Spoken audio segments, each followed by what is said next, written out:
The executives that were helping to produce It's Christmas, Charlie Brown in 1965 were sure it would be a flop. They were sure it would not succeed. It would be an epic failure, a poor investment, not a good return.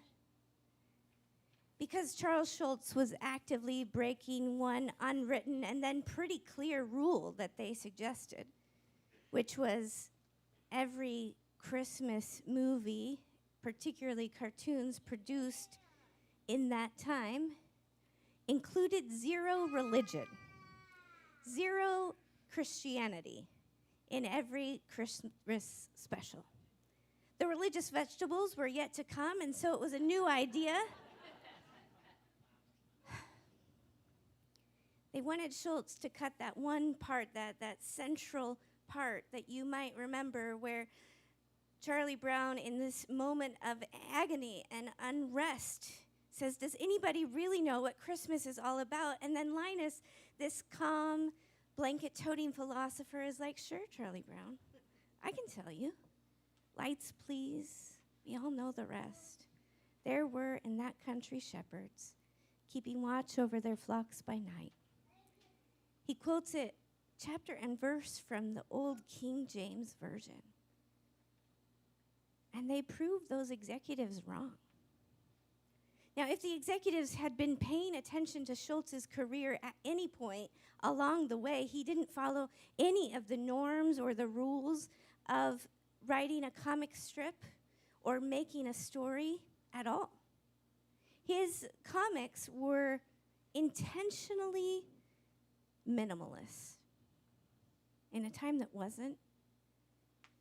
And his comics dealt with big esoteric questions, hard questions. They talked about prayer. They talked about humanity. They talked about inhumanity. There was all kinds of names. The children are often quite cruel. There is one strip where Charlie Brown is just sitting in the rain.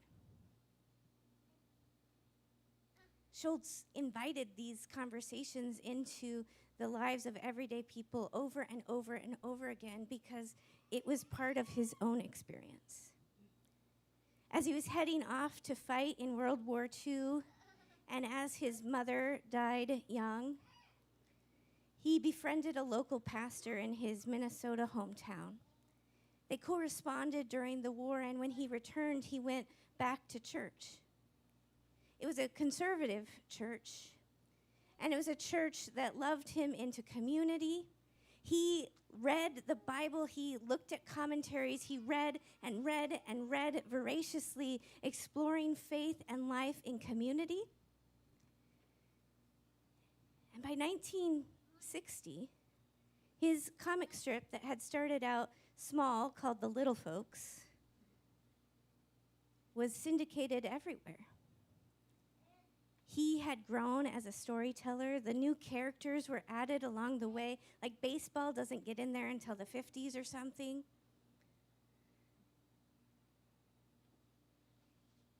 And his faith and spirituality grows and changes over that time too. He moves from this fundamentalist community understanding into something else. He teaches a Bible study at a Methodist church in California eventually. He explores, he studies, and he'll eventually be called a secular humanist. And some people mean that as an insult, and some people meant it as a celebration. But no matter how people meant it or intended it, he wouldn't fit into anybody's orthodoxy. Not even the orthodoxy of how you do a cartoon. And so he invited these hard questions that most cartoons didn't. He wrote and was quoted in a news story about how he didn't want to just do a gag every week, that he wanted to talk about hard things and hard life, and that was important to him. As his success grew, he never brought in other writers or other helpers or anybody else to help him write or imagine or tell the story. And the thing about Charlie Brown's Christmas show is that almost nothing happens. If you think about it, almost nothing happens. They don't even put the play on by the end. There's a Christmas queen and no ball. I mean, every other Christmas show has something happen. The Grinch, I mean, he has to take all the presents and then give them all back, and then there's a feast. The reindeer, Rudolph, he has to deal with some significant bullying and then lead Santa's sleigh through the fog. Frosty just has to not melt. He's got a friend named Karen. It's before, now. There are very many good Karens that I know. Anyway. It's rough to be named Karen right now. But almost nothing happens in Charlie Brown Christmas. Nothing happens. It opens with them taking a walk, kids ice skating on the pond. They pause in front of a snowy ledge, and Charlie Brown says at the very beginning, "I don't feel the way I'm supposed to feel." Maybe he says that for all of us. Charlie Brown grapples with these real-life questions over and over and over, and nothing ever really big happens. He almost never wins at anything. There is this deep longing and this grief that is laid alongside laughter and joy and silliness over and over in his comic strips. Think about it. Charlie Brown, he wants to fly a kite, but the trees always eat it. He wants to kick the ball, but Lucy always moves it. He wants to get mail, but his mailbox, sadly empty all the time. His own dog laughs at him. He's not the only one that has this longing for something that is unrequited or too far away. Lucy, for all of her boss energy and entrepreneurial spirit, is really in love with Schroeder. Schroeder probably really just wants to play his piano without anyone talking to him. Linus, he wants his great pumpkin to come to his most sincere pumpkin patch, and Sally loves Linus, but it doesn't matter. Even Snoopy's imagination has him being beaten by the Red Baron every time.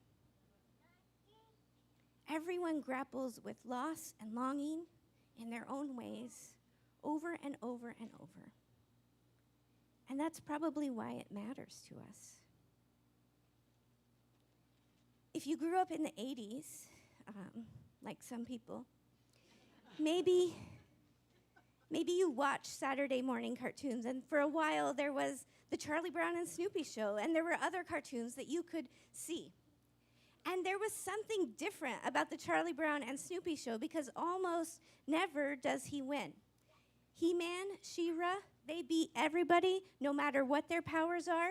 Captain Planet, he comes to the rescue and stops greenhouse emissions. The Smurfs always out-Smurf Gargamel. The Care Bears can stare you into better behavior. Barbie and the Rockers, if anybody remembers that little moment, they would always work out their conflicts and injustice and still have great music in the end. Every fairy tale ended with a happy ending, and every after-school special had a bully that learned their lesson, and probably everybody got pizza at the end. But Charlie Brown almost never won. As Schultz was dying in the early 2000s and was ending his comic strip, he was asked to let Charlie Brown kick the ball. At last, you should let Charlie Brown kick the ball. And he said, absolutely not. The point was that Charlie Brown kept trying. Over and over and over, he kept trying. There is one early cartoon where Charlie Brown wins a spelling bee locally, and then somehow these children are going to the national spelling bee on a bus by themselves. Just Linus and Charlie Brown set off. And he loses, and he wants to stay in bed, and Linus reminds him that the world didn't end. The world didn't end. It is this constant intention about showing up, showing up in our vulnerability, in our longing, showing up even though kids are mean and call you blockhead, even though your most popular catchphrase is good grief or rats. Charlie Brown brings that invitation to us. And I think that's why It's Christmas Charlie Brown didn't fail, and why it became a part of our cultural fabric. No matter how much or how little you might have gone to church, maybe you heard that passage from the Gospel of Luke that was set there with great intention, a reminder from Schultz that this season is about the most vulnerable, most marginalized, bringing and receiving good news at the very center of it all. At the end of the story, we remember that Charlie Brown takes that little tree that everyone has mocked that led to this inspirational stage moment for Linus, and he takes it off into the distance, overcomes his commercial dog, and begins to decorate it, and even then, it doesn't work out. Ugh, everything I kill, or everything I touch, goes wrong. But somehow in the story, the children follow, and their little hearts and their hands are there all together, wrapping this tiny tree in love, and suddenly this presence transforms it. It is this part of Christmas about showing up over and over and over, no matter what, and how it can transform us all. When we talk about communion in our tradition, we talk about real presence.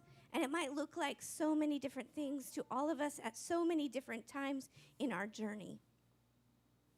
There might be times where we need to be wrapped in love, and there might be times where we are those hands of care that show up.